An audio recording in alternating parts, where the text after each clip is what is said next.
He solved equations that baffled the greatest minds of his age. He mapped the heavens with such precision that calendars built on his calculations would outlast empires. He wrote poetry so achingly beautiful that centuries after his death, readers wept over translations of his words in languages he never knew existed. And yet he spent his final years in near silence, seeking not fame, not power, not even answers. Just solitude, just time. Who was Omar Khayyam? Was he a mathematician who wrote verse? A philosopher who hid his heresies in metaphor? A believer haunted by doubt? Or a doubter who longed desperately to believe? The answer, as you are about to discover, is far more extraordinary and far more unsettling than any single category can contain. The year is 1048 CE. The city is Nishapur, today little more than a quiet corner of northeastern Iran, but then one of the great beating hearts of the Islamic world. A city of scholars and poets, of merchants and mystics. A city where the air itself seemed to hum with the energy of ideas crossing continents. It was here into a family of tent makers that Ghiyath al-Din Abul Fath Umar ibn Ibrahim al-Nisaburi al-Khayyami was born. We know him today by one word of that long ancestral name, Khayyam. In Persian, it simply means tent maker. The son of the man who stitched shelters against the desert wind. History has preserved very little of his earliest years with certainty. We do not know his mother's name. We cannot say with confidence how many siblings he had, or whether the warmth of a large family shaped him, or whether solitude found him early. What we know is this: the boy was brilliant. And brilliant boys in Nishapur did not stay hidden for long. The Seljuk Empire had swept across Persia and beyond, bringing with it a political order that, paradoxically, gave intellectual life room to breathe. The Islamic Golden Age was not merely a phrase. It was a living reality, a world where Baghdad housed translation houses rendering Greek philosophy into Arabic, where mathematics and astronomy were pursued with the same devotion given to theology, where a gifted child could genuinely expect to meet the greatest minds alive. One popular story, and we must be careful here, because the line between legend and biography grows thin across 1,000 years, speaks of three young men who made a pact, three boys studying together, Omar Khayyam, Nizam al-Mulk, and Hassan Saba. They promised each other that whichever of them first rose to power and fortune would assist the others. The legend says Nizam al-Mulk became the great vizier of the Seljuks, that Hassan Saba founded the fearsome order of the assassins, that Omar asked for neither title nor gold, only a pension, and a quiet room in which to study the sky. Historians debate whether this friendship ever truly existed as described. The dates do not always align. The story may be embellished, perhaps entirely invented, but it endures because it captures something true about the man, that in a world of power and violence, he wanted only knowledge, only time, only light falling on a page of numbers. But even the quietest life cannot escape the storm gathering on the horizon. If stories like this stir something in you, subscribe to Numbers and Narratives by Blesswright, where history's hidden geniuses finally get the stage they deserve. Omar Khayyam arrived at mathematics the way some people arrive at faith, not by assignment, not by accident, but by an inner calling so insistent it could not be denied. Some accounts place him under the tutelage of Imam Muwaffaq of Nishapur, a respected teacher of his day. But again, the historical record is uncertain, and we would do well not to dress legend in the clothes of fact. What is certain is what he produced, and what he produced astonished even those most qualified to judge it. In an era when algebra was still a young discipline, the word itself derived from Al-Khwarizmi's 9th century treatise, Khayyam set himself a task that no one before him had fully solved. He would classify and solve cubic equations. A cubic equation is at its simplest, one where an unknown quantity is raised to the third power. Today, with modern notation and computers, such things feel manageable. But in the 11th century, without our symbolic algebra, without our graphing tools, without even a standardized mathematical language, attacking these equations systematically was an act of staggering intellectual courage. Khayyam's approach was geometric. He understood that certain cubics could be solved by finding the intersection of two conic sections, a parabola and a circle perhaps, or an ellipse and a hyperbola. He classified 14 types of cubic equations and provided geometric solutions for each. He acknowledged, with remarkable intellectual honesty, that he could not yet find purely algebraic solutions, and he expressed his hope that future generations would. They would. 5 centuries later, Italian mathematicians Tartaglia, Cardano, and Ferrari would crack the algebraic solutions that Khayyam had only half glimpsed. But they would stand unknowingly on his geometric foundations. He also worked on the theory of ratios, extending the work of Euclid into territory that anticipated ideas we now associate with the 17th and 18th centuries. He grappled with the concept of irrational numbers. He explored the foundations of geometry with a rigor that would not be matched in the Islamic world for generations. But mathematics, as any true mathematician will tell you, is not merely a profession. It is a way of seeing, a way of asking why the world holds together, why patterns recur, why beauty and precision so often arrive hand in hand. And for Khayyam, this way of seeing would eventually collide with questions that no equation could answer. Questions about fate, about time, about whether any of it meant anything at all. But mathematics alone would not define him. Something else was coming, something that would require not a compass and straight edge, but the authority of a sultan. In the 1070s, a man named Malik Shah ascended to the Seljuk throne, and with him came his brilliant Grand Vizier who, if the legend of the three friends holds any truth, may have been the same Nizam al-Mulk who had once studied beside a tent-maker's son. Whether through friendship or reputation or both, Omar Khayyam was summoned to the new capital at Isfahan. He was given resources, assistance, and something rarer than gold in the medieval world: institutional backing. Malik Shah wanted two things. He wanted accurate astronomical tables, and he wanted a new calendar. The existing Persian calendar, like most calendars of the age, had drifted from astronomical reality. The solar year, the time it takes Earth to complete one orbit around the sun, does not divide neatly into days or months. It slips and shimmers, roughly 365 days, 5 hours, 48 minutes, and 45 seconds. Over centuries, this drift accumulates. Seasons arrive at the wrong moment. Agricultural cycles fall out of alignment with the stars that ancient farmers had relied on for millennia. Khayyam and his team of astronomers set to work. They observed, they calculated, they argued, they revised. What they produced was the Jalali calendar, named for Malik Shah's honorific Jalal al-Din. The Jalali calendar was, and this is not hyperbole, one of the most accurate solar calendars ever devised in the pre-modern world. Its margin of error has been estimated at 1 day in approximately 3,770 years. For comparison, the Gregorian calendar introduced in Europe 5 centuries later accumulated an error of 1 day every 3,330 years. Khayyam's calendar was more precise. He also produced astronomical tables, the Ziji Malik Shahi, cataloging the movements of stars and planets with a thoroughness that served navigators and scholars for generations. He worked on problems in optics and mechanics.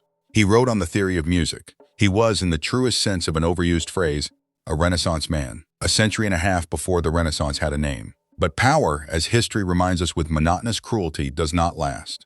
In 1092, Sultan Malik Shah died. Nizam al-Mulk, if he was indeed Khayyam's patron, had already been assassinated in the same year, stabbed, according to most accounts, by agents of the assassin order, perhaps the same order that another childhood friend had founded, if any of that story is true at all. The court fractured. Funding for the observatory dried up.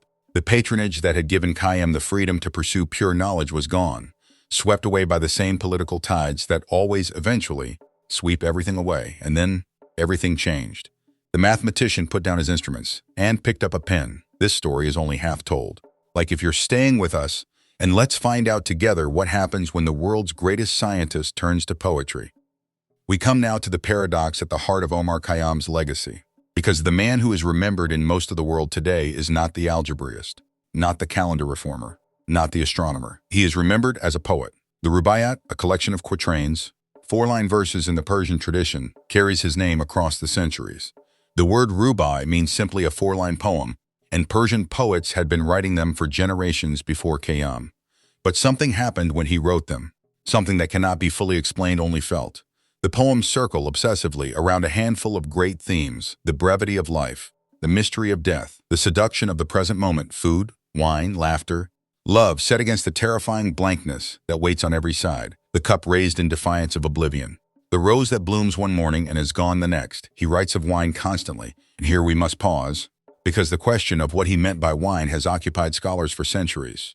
Some read it literally, a man who simply loved his drink, who found solace in the forbidden pleasure. Some read it mystically. The Sufi tradition used wine as a symbol for divine ecstasy, the intoxication of union with God. Others suggest Khayyam was doing something else entirely, using the imagery of pleasure not to celebrate it, but to underscore its fragility, to say, here is what we cling to, and even this does not last. What is remarkable is that the poems do not resolve this ambiguity. They live inside it. They are comfortable with contradiction in a way that much religious and philosophical writing is not. The inner conflict in the Rubaiyat is real. It breathes. Here is a man who spent his life pursuing the ordered structure of the universe, who believed, because mathematics demanded it, that there was pattern beneath the chaos. And yet the poems ask repeatedly what that pattern means for me, a creature who will die. What comfort does cosmic order offer to mortal grief? He questions fate. He questions whether prayer changes anything. He wonders aloud about the nature of God, in ways that in his time and place carried genuine risk. Some of his contemporaries accused him of heresy. Some called him a freethinker. Some called him an atheist, though that word carries connotations that may not fit the 11th century context. It is probable, and here we must be honest about the limits of our knowledge, that Khayyam was a man of genuine faith who could not silence his genuine doubt. Not a rebel who rejected religion, but a thinker for whom faith and question were not opposites.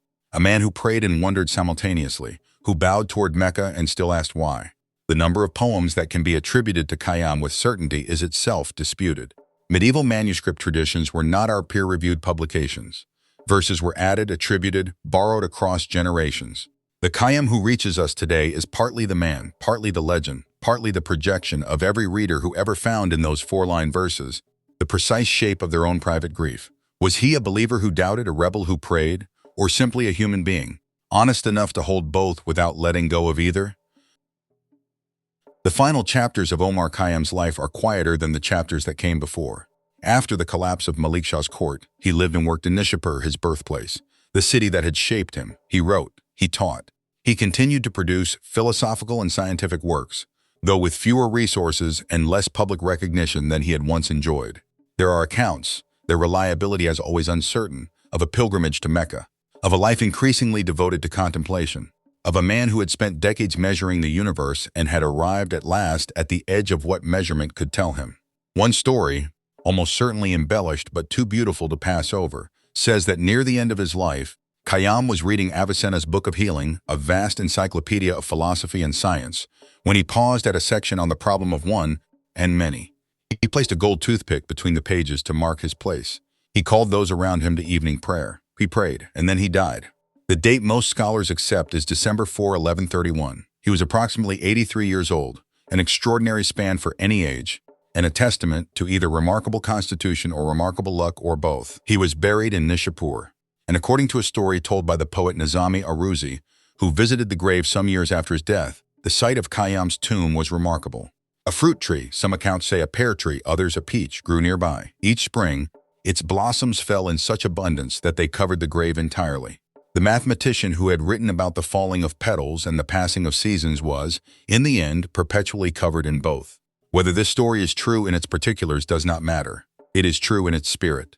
It is the kind of ending that a man who spent his life turning human experience into four-line verses might have chosen for himself if fate had offered him the option. The man was gone. But what he had left behind, the equations, the calendar, the poems, was only beginning its journey through the centuries. In the history of mathematics, Omar Khayyam's work on cubic equations stands as a landmark. He did not complete the journey, but he showed the path. The European algebraists who solved the general cubic in the 16th century were solving a problem Khayyam had precisely framed 4 centuries earlier. When mathematicians today speak of the binomial theorem and its connection to Pascal's triangle, they are working with patterns that Khayyam explored in his treatise on algebra long before Pascal was born.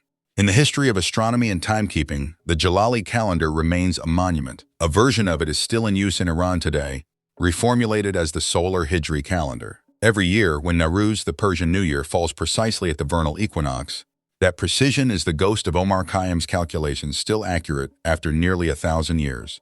And then there is the poetry. The Rubaiyat remained relatively obscure outside the Persian-speaking world for centuries. That changed in 1859 when an eccentric English poet and scholar named Edward Fitzgerald published his free translation, more an adaptation, more a reimagining, under the title Rubaiyat of Omar Khayyam. It was at first a commercial failure. Remaindered bookshops sold it for a penny. A copy fell into the hands of Dante Gabriel Rossetti, one of the founders of the pre-Raphaelite movement. He shared it with friends. It spread through the literary circles of Victorian England like a slow fire. Within a generation, it had become one of the most widely read poems in the English language. Fitzgerald's version is not a scholarly translation. It takes extraordinary liberties with the original, but it captured something essential in Khayyam's spirit, the sense of beauty shadowed by impermanence, the defiance, the tenderness, the way joy and grief exist not in opposition but in the same breath. Today, the Rubaiyat has been translated into almost every major language on earth. Khayyam has been claimed by hedonists and mystics, by atheists and devout Muslims, by mathematicians and romantic poets. He would perhaps have found this fitting, that he is indefinable, that he exceeds every category anyone tries to place him in. His philosophical relevance has not dimmed. If anything, it has deepened. We live in an age of enormous technological achievement, of systems that can calculate with a precision that would have seemed magical to even the greatest medieval minds. And yet the questions that haunted Khayyam still haunt us. What do we do with our brief moment? How do we hold knowledge and uncertainty in the same hand? What does it mean that beauty exists in a universe that seems indifferent to it? He did not answer these questions. He was too honest to pretend he could. But he asked them with such precision, such elegance, such courage, that asking them feels less like despair and more like a kind of strange grace. Here, then, is the full shape of the man. A boy from a tent-maker's family in Nishapur who grew into one of the greatest algebraists the world had yet seen. A scientist who measured the heavens so precisely that his calendar outlasted the empire that commissioned it. A philosopher who could not stop asking the questions that no equation, no observatory, no royal patronage could ever resolve. And a poet. Perhaps above all, a poet. A man who distilled the entire human predicament, our longing, our fear, our hunger for beauty in the face of ruin, into four-line verses of devastating clarity. Mathematics tells us the universe has structure. Poetry tells us what it feels like to stand inside that structure, mortal and wondering and very much alive. Omar Khayyam, alone among the great minds of his age, was fluent in both languages, and in that rare fluency, he left us something that neither discipline could have given us alone. He left us the truth that the equation and the elegy are the same question, asked in different voices. The numbers end, but the longing never does. If this story moved you, subscribe for more hidden histories of science, mathematics, and the human spirit, and explore our spring store where history meets design.